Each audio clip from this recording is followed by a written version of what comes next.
청취자 여러분 안녕하세요. 오늘 저희가 함께 깊이 파고들 주제는 바로 중국의 인공지능, 그러니까 AI 칩 자급자족을 향한 그 야심찬 행보입니다. 네, 여러분께서 보내주신 자료들을 보면요. 특히 화웨이하고 또 중국 최대 파운드리죠.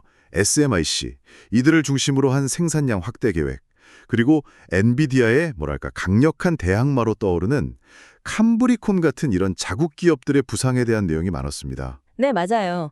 이번 시간에는 이 자료들을 바탕으로 중국 AI 칩 전략의 규모가 어느 정도인지, 또 핵심 플레이어는 누구고 어떤 현실적인 과제들이 앞에 놓여 있는지 이걸 좀 집중적으로 분석해 보겠습니다.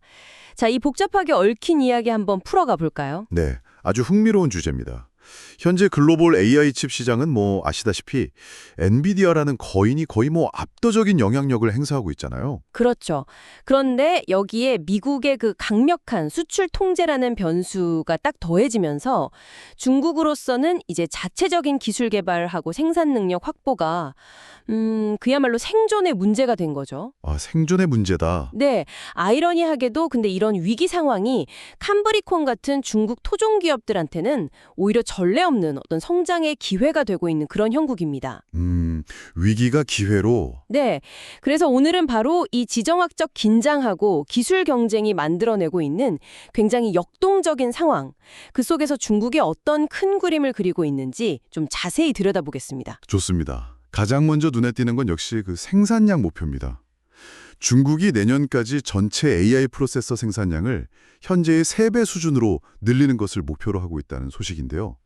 3배라니, 정말 공격적인 목표 설정이죠. 엄청나죠? 이 목표 달성의 핵심에 화웨이가 있는 것 같습니다. 화웨이의 AI 칩 생산을 위한 전용 공장이 올해 말에 가동을 시작하고 또 2026년까지는 2개 공장이 추가로 가동될 예정이다, 이런 내용이 있더군요. 네. 근데 흥미로운 점은 이 공장들의 실제 소유주가 누구인지는 좀 불분명하고, 정작 화웨이 측은 자체 팹 건설 계획을 공식적으로는 부인하고 있다는 거예요. 이건 어떻게 봐야 할까요? 단순 부인일까요? 아니면 다른 속내가 있는 걸까요? 그 점이 바로 이 사안의 어떤 복잡성을 보여주는 대목입니다. 화웨이의 공식적인 부인에도 불구하고 업계에서는 대체로 이 공장들이 실질적으로는 화웨이의 그 어센드 AI 칩 생산 라인 역할을 할 거다, 이렇게 보고 있거든요. 아, 실질적으로는? 네. 추정대로 만약 이 세 공장이 완전히 가동된다면 그 생산 능력은 현재 중국 최대 파운드리 업체인 SMIC가 가지고 있는 유사 공정 라인의 생산량을 아마 훌쩍 뛰어넘을 수도 있습니다. 와, SMIC보다도요? 네. 그러니까 단순히 생산량을 3배로 늘린다, 이 수치적인 목표를 넘어서 이건 미국의 기술 제재라는 그 높은 장벽 앞에서 어떻게든 AI 분야에 자립을 이루겠다, 이런 중국의 강력한 국가적인 의지를 상징하는 그런 전략적 행보로 봐야 하는 거죠. 국가적 의지다. 네. 화웨이가 전면에 나서지 않는 건 미국의 추가 제재를 의식한 어떤 전략적인 모호성일 수도 있고요. 혹은 복잡한 지분 구조를 통해서 운영 주체를 좀 분산시키려는 그런 의도일 수도 있습니다. 중요한 건 누가 소유하던 간에 중국 내 AI 칩 생산 능력이 대폭 확충된다는 그 사실 자체겠죠. 그렇군요. 그러니까 단순히 생산량만 늘리는 게 아니라 이면에는 미국의 제재를 좀 우회하거나 완화하려는 그런 복잡한 계산까지 깔려 있을 수 있다, 이런 말씀이시네요. 그렇죠. 화웨이와 더불어서 또 다른 핵심 축은 역시 SMIC입니다. 중국 최대 파운드리로서 SMIC의 역할도 상당히 막중해 보이는데요. 자료에 따르면 SMIC는 현재 중국 내에서 양산 가능한 가장 진보된 공정이죠. 7나노미터. 이 생산 능력을 내년에 2배로 늘릴 계획이라고 합니다. 이 7나노 공정, 현재 글로벌 기준으로 보면 최첨단은 아니지만 중국에게는 매우 중요하죠. 맞습니다. 글로벌 선도주자인 TSMC나 삼성전자가 이미 3나노, 심지어 2나노 공정 경쟁을 벌이고 있는 거랑 비교하면 분명히 기술적 격차는 존재합니다.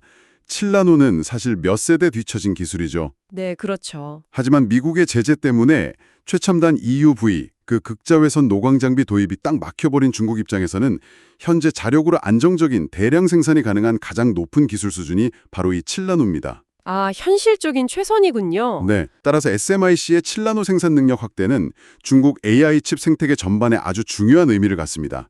단순히 화웨이 물량만 소화하는 걸 넘어서 이제 캄브리콘이나 바이런 테크놀로지, 메타엑스 같은 다른 유망한 중국 패블리스, 그러니까 설계 전문 기업들한테도 숨통을 틔워주는 역할을 하게 되는 거죠. 아하. 이들 기업이 설계한 칩을 자국 내에서 안정적으로 생산할 수 있는 기반이 강화되는 거니까요. 비록 글로벌 최상단 기술은 아니더라도 쓸만한 성능의 AI 칩을 자체적으로 조달할 수 있게 된다는 것, 이게 핵심입니다. 자국 내에서 설계부터 생산까지 이어지는 어떤 완전한 사이클을 구축하려는 시도다, 이런 말씀이시군요. 기술적인 한계는 분명하지만 그 안에서 최대한의 효율을 뽑아내려는 전략으로 보입니다. 네, 정확합니다. 자, 이렇게 생산 기반이 확충되는 가운데 실제로 그 위에서 활약할 선수들 이야기도 아주 흥미롭습니다. 바로 캄브리콘 테크놀로지 같은 중국 토종 AI 칩 기업들의 놀라운 약진인데요. 네, 캄브리콘. 캄브리콘의 올해 상반기 매출이 전년 동기 대비 무려 4,000% 이상 급증해서 28억 8천만 위안, 우리 돈으로 따지면 약 5,500억 원에 달했고 순이익도 10억 4천만 위안으로 사상 최고치를 기록했다는 소식입니다. 4,000%요?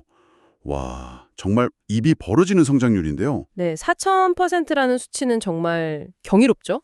물론 엔비디아가 한 분기에만 440억 달러, 거의 60조 원에 달하는 매출을 올리는 것과 비교하면 아직 규모 차이는 큽니다만 이 성장세 자체는 정말 엄청납니다. 네, 이 폭발적인 성장은 몇 가지 요인이 좀 복합적으로 작용한 결과로 해석할 수 있습니다. 우선 그 미국의 대중국 반도체 수출 통제가 계속 강화되면서 중국 내 빅테크 기업들, 예를 들려 알리바바, 텐센트, 바이두 같은 클라우드 서비스 제공업체나 통신사들이 엔비디아 칩 확보에 좀 어려움을 겪거나 아니면 미래의 공급 불안을 느끼기 시작했다는 거죠. 그렇죠. 불안하겠죠. 당장 필요한 최첨단 칩은 어떻게든 엔비디아 제품을 구하려고 노력은 하겠지만 동시에 이제 플랜 B로서 자국 기업인 캄브리콘의 칩을 테스트하고 도입하기 시작한 겁니다. 플랜 B. 네. 특히 미국 정부가 엔비디아의 중국 수출용 저사양 칩 H20 같은 거요. 이런 것들 판매마저 일시적으로 중단했다가 재개하는 과정에서 매출 일부를 미국 정부와 공유하도록 하는 등의 조치를 취하면서 중국 기업들 입장에서는 이게 언제든 공급이 끊길 수 있겠구나 하는 위기감이 더 커졌습니다. 네, 그럴 수 있겠네요. 여기에 중국 정부가 공공기관이나 국영기업 중심으로 자국산 AI 칩 사용을 좀 독려하거나 사실상 의무화하는 그런 정책적 지원도 아주 강력하게 작용했을 겁니다. 그러니까 미국의 제재가 역설적으로 캄브리콘 같은 자국 기업에게는 이 거대한 내수 시장이라는 기회를 활짝 열어준 셈이군요. 그렇죠. 확보 가능한 엔비디아 칩하고 캄브리콘 칩을 병행해서 사용하는 실용적인 접근을 하고 있다는 분석도 상당히 흥미롭습니다. 생존과 성장을 위한 어쩔 수 없는 선택이면서 동시에 장기적으로는 자국 기술 의존도를 높이려는 전략이 같이 작동하는 거네요. 네, 맞습니다. 캄브리콘의 주가도 올해 2배 이상 오르고 시가총액이 8천억 달러, 우리 돈으로 약 100조 원 수준까지 이르렀다고 하니 이 시장의 기대감도 상당한 것 같습니다. 그렇습니다. 단순히 매출 성장뿐만 아니라 기술 생태계 측면에서도 좀 의미 있는 움직임들이 나타나고 있습니다. 예를 들어서 중국의 그 AI 모델 개발사인 딥시크가 자신들의 차세대 모델 개발에 FP100이라는 데이터 형식을 채택했다고 발표한 게 좀 주목할 만합니다. FP100이요? 그게 어떤 건가요? FP8은 기존의 FP16이나 FP32보다 더 적은 비트를 사용해서 데이터를 표현하는 방식인데요. 연산 속도를 높이고 메모리 사용량을 줄일 수 있어서 AI 모델 훈련이나 추론 효율성을 높이는 데 좀 유리합니다. 아, 효율성을 높이는군요. 네, 중요한 것은 이 FP8 형식이 캄브리콘의 최신 칩, 그 MLU 시리즈나 화웨이의 어센드 910D 칩 같은 중국산 AI 가속기들이 지원하는 방식이라는 점입니다. 아, 자국 칩들이 지원하는 방식이다. 네, 이게 뭘 의미하냐면 AI 모델 개발사들이 단순히 하드웨어를 구매하는 걸 넘어서 자국산 칩의 특성에 맞춰서 소프트웨어하고 모델 자체를 최적화하기 시작했다는 그런 신호로 읽을 수 있는 거죠. FP8 채택이 그런 의미가 있었군요. 그러니까 하드웨어뿐만 아니라 소프트웨어, 그리고 그 위에서 돌아가는 AI 모델까지 전부 자국 기술 생태계 안에서 뭔가 유기적으로 돌아가도록 만들려는 시도다, 이 말씀이시죠? 정확합니다. 캄브리콘 역시 단순히 칩만 파는 게 아니라 엔비디아의 큐다처럼 자체적인 소프트웨어 개발 플랫폼과 생태계 구축에도 힘쓰고 있다, 이렇게 밝힌 바 있습니다. 물론 엔비디아가 수십 년간 쌓아온 그 큐다 생태계의 아성을 넘어서는 게 쉽지는 않겠지만 방향성 자체는 분명해 보입니다. 맞습니다. 큐다 생태계는 단순히 소프트웨어 도구 모음이 아니죠.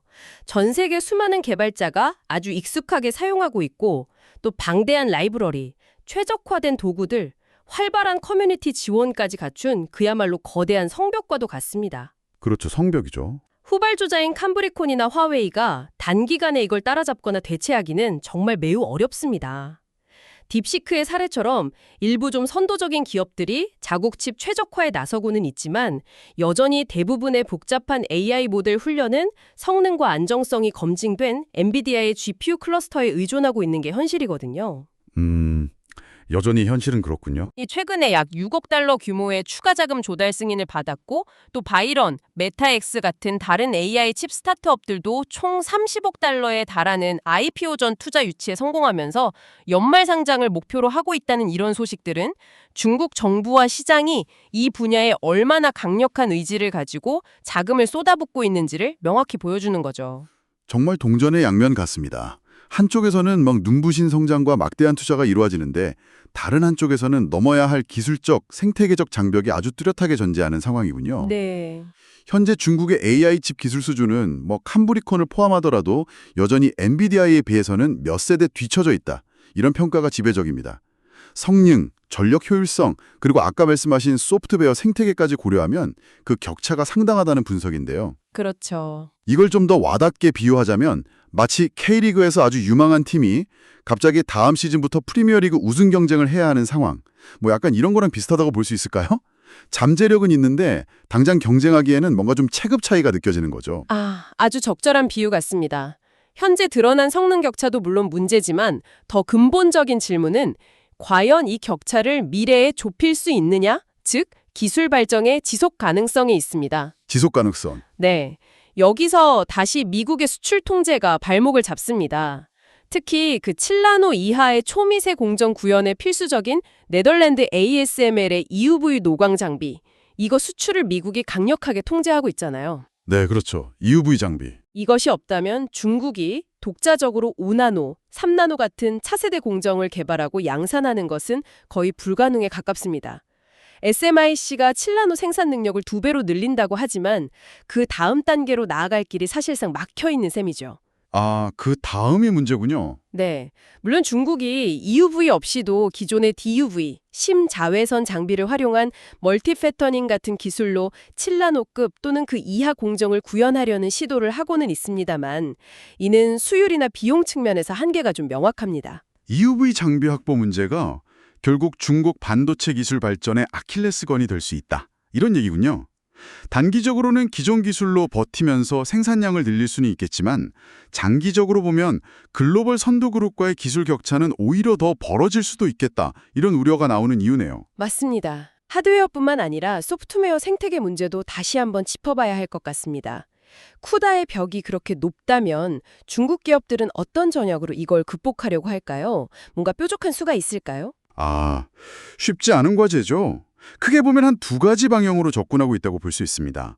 첫째는 캄브리콘의 뉴웨어나 화웨이의 칸처럼 자체적인 소프트웨어 스택하고 개발 도구를 만들어서 이걸 사용하는 개발자 커뮤니티를 육성하려는 노력입니다. 자체 생태계를 만든다. 네, 정부 지원 프로젝트나 교육 프로그램을 통해서 자국 개발자들이 이 플랫폼에 좀 익숙해지도록 유도하는 것이죠. 둘째는 파이토치나 텐서플로우 같은 오픈소스 AI 프레임워크 단에서 자사 하드웨어를 효과적으로 지원하는 방식으로 쿠다에 대한 직접적인 의존도를 낮추려는 시도입니다. 예를 들어 특정 연산은 우리 칩에서 더 효율적으로 돌아가도록 라이브러리를 최적화하는 그런 방식이죠. 오픈소스 활용.